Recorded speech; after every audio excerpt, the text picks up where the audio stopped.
बच्चों, मैं दाना लेने जंगल जा रही हूँ।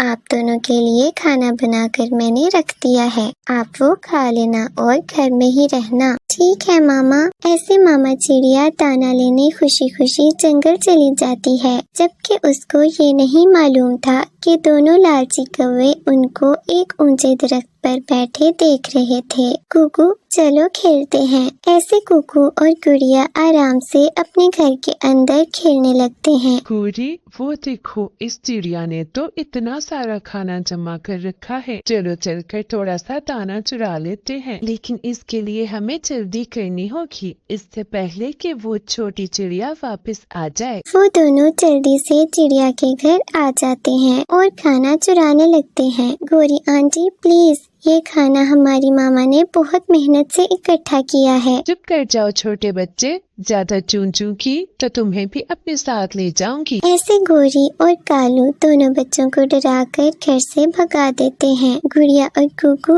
एक झाड़ी के नीचे बैठे भूख से रोते हुए अपनी मामा का इंतजार कर रहे थे। कौवों को खाना चुरा कर लेकर जाते देखकर उनकी आंखों में आंसू आ जाते हैं। कुकू, रो मत, मामा आने ही वाली होंगी। कालू, कालू, क्या तुमने उन छोटे बच्चों को भागते देखा? हाँ गुड़ी, वो चिड़िया के बच्चे कितनी आसानी से डर गए।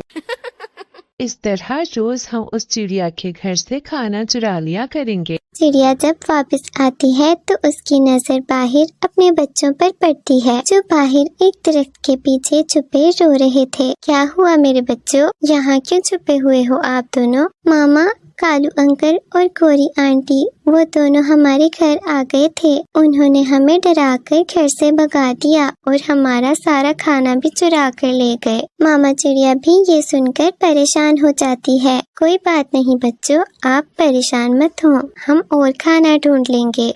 कुछ दिनों के बाद मामा चिड़िया दाना लेने जाने के लिए अपने घर से सुबह सुबह निकल जाती है। कुकू और गुड़िया अपने घर के बाहर आराम से एक दूसरे के साथ खेल रहे थे। इतने में जग्गू, कालू कौवे का बेटा, उनके पास आ जाता है। कुकू, क्या मैं भी खेलूं तुम्हारे साथ? नहीं जग्गू, हमसे दूर रहो तुम। हाँ जग्गू, हमें तुम्हारे साथ नहीं खेलना, जाओ यहाँ से। ये सुनकर जग्गू को गुस्सा आ जाता है। कुकू, मैं तो तुम्हें ये बताने आया था कि जंगल के बीच मैंने एक बहुत ही खौफनाक चीज देखी है। क्या तुम भी देखने चलोगे मेरे साथ? नहीं कुकू, हम इसके साथ नहीं जाएंगे। कुकू प्लीज वापस आ जाओ, इसके साथ मत जाओ। लेकिन वो उसकी एक नहीं सुनता और जग्गू के साथ चला जाता है। जग्गू कुकू को जंगल के बीच एक अनजान जगह ले जाता है। देखा कुकू, ये वो जगह है, कितनी डरावनी है ना? हाँ जग्गू, लेकिन तुम मुझे यहाँ क्यों लेकर आए हो? चलो वापस चलते हैं। इतने में जग्गू कुकू को रस्सी से एक दरख्त के साथ बांध देता है। जग्गू, ये रस्सी खोलो, ऐसा ना करो मेरे साथ, और खुद वहाँ से चला जाता है।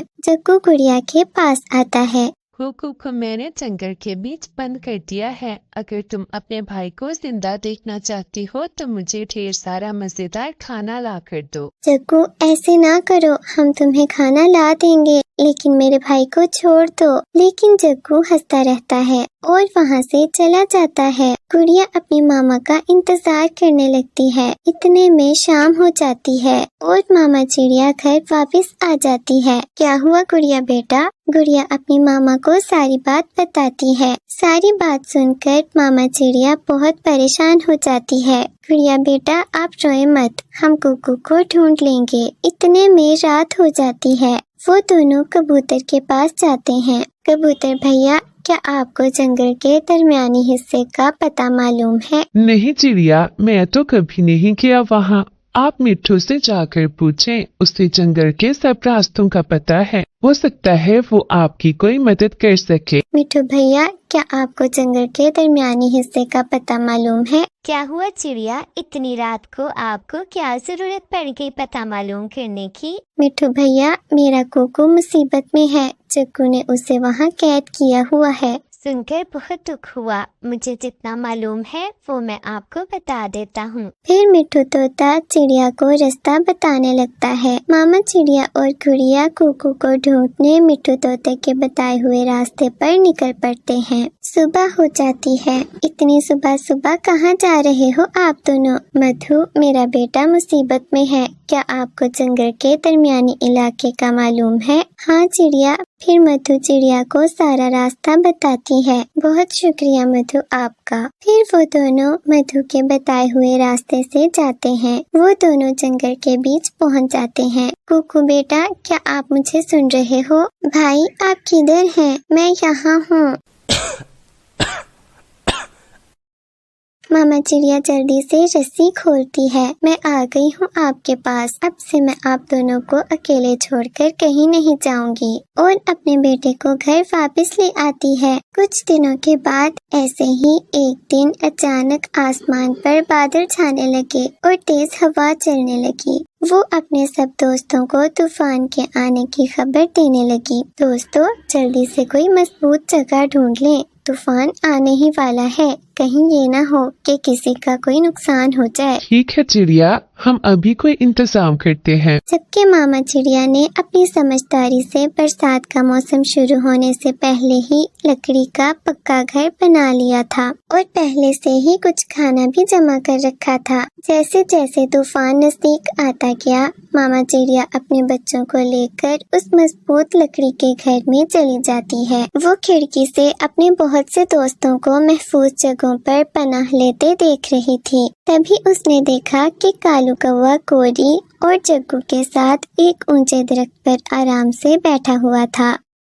बेवकूफ परिंदे कैसे डर के इधर उधर भाग रहे हैं। मैं तो किसी भी तूफान का अकेले मुकाबला कर सकता हूँ। लेकिन गोरी कुछ परेशान थी। कालू जी, चलो कोई महफूज जगह ढूंढते हैं। मामा, इन छोटे परिंदों को भागने दें, हमें इनकी कोई जरूरत नहीं है। दूसरी तरफ बाकी सब परिंदों को मामा चिड़िया के घर के पास ही एक महफूज जगह मिल गई। वो सब तूफान के बारे में जानते थे क्योंकि उन सब ने मामा चिड़िया की बात मान ली थी। जैसे जैसे हवा तेज होती गई और बारिश की पहली बूंदें गिरने लगी, कालू का गुरूर टूटने लगा। वो जिस दरख्त पर बैठा हुआ था वो जोर जोर से हिलने लगा और तूफान तेज होने लगा। मामा चिड़िया कौवों को अपने घर से देख रही थी। अचानक तूफान और ज्यादा तेज हो जाता है। तेज हवा से वो दरख्त टूट जाता है और वो तीनों वहाँ से उड़ने की कोशिश करते हैं, लेकिन तेज हवा की वजह से कभी इधर गिरते हैं तो कभी उधर। चिड़िया जल्दी से अपने घर से निकलती है।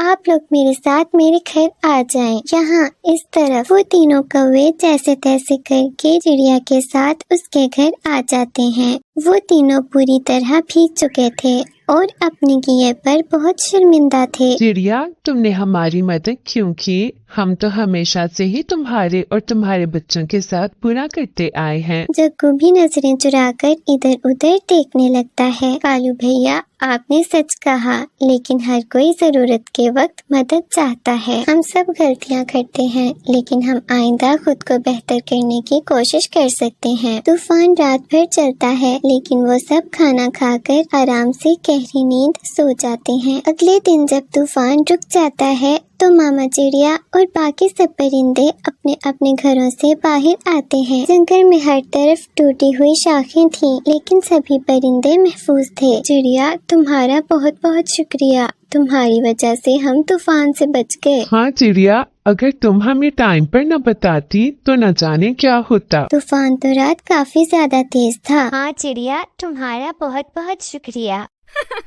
कोई बात नहीं दोस्तों, मुझे खुशी है कि आपका कोई नुकसान नहीं हुआ। जबकि तीनों कौवे शर्मिंदा होकर चुप करके बैठे हुए थे। चिड़िया, हमें माफ कर दो, आइंदा हम कभी आपको नुकसान नहीं पहुंचाएंगे। कुकू, तुम भी मुझे माफ कर दो, आइंदा मैं कभी तुम्हारे साथ कोई शरारत नहीं करूँगा। ऐसे तीनों कौवे सबके सामने चिड़िया से माफी मांगते हैं और शर्मिंदा होते हैं और उन्हें लालच की सजा भी मिलती है। दोस्तों, इस कहानी को लाइक, अपने दोस्तों के साथ शेयर और चैनल को सब्सक्राइब करना मत भूलना। आपका शुक्रिया।